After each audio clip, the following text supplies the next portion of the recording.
டெல்லியில வந்துட்டு உங்கள மாரி மாணவர்கள் வந்து போராட்டம் பண்றாங்களாமா? நாடு முழுக்க போராட்டமா இருக்குதாமா? அத பத்தி என்ன நினைக்கிறீங்க? அவங்களாம் உண்மையான ஸ்டூடெண்ட்டே இல்லைங்க. உண்மையான ஸ்டூடெண்ட் போய் போலீஸு, வண்டியெல்லாம் உடைப்பாங்க. அதெல்லாம் உடைக்க மாட்டாங்க. தம்பி அப்புறம் நீட்டுக்கு எதிரா வந்து போராட்டம் பண்றாங்களாமா? இல்லைங்க 2 நாள் முன்னாடி தான் நீட்ல பாஸ் ஆன ஸ்டூடெண்ட் எல்லாம் கொண்டாடுனாங்க. அவங்களாம் எதுவும் போராடலைங்க. நான் கவர்மெண்ட் ஸ்கூல்ல தான் படிக்கிறேங்க. நானே நீட் வந்த பின் தான் நாங்களாம் மருத்துவம் படிக்கிறதுக்கு உதவியா இருக்கு கொஞ்சம். நீட் வர முன்னாடி கோடிக்கணக்கில் காசு எடுக்கிறவங்க தான் மருத்துவம் சேர முடிஞ்சுச்சு. ஆனா நீட் வந்த பின்னு இப்போ நாங்க ஏழை மக்கள்லாம் சேரலாம். ஈஸியா இருக்கு.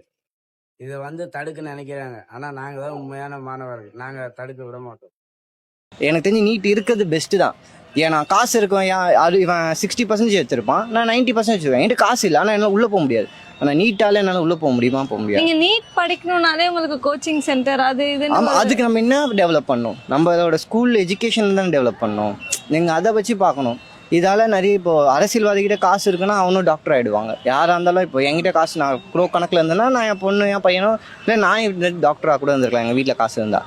இப்போ நீட்டுன்ற போது இப்போ காசு இருந்தாலும் காசு இல்லைனாலும் அவன் படித்து தான் ஆகணும்.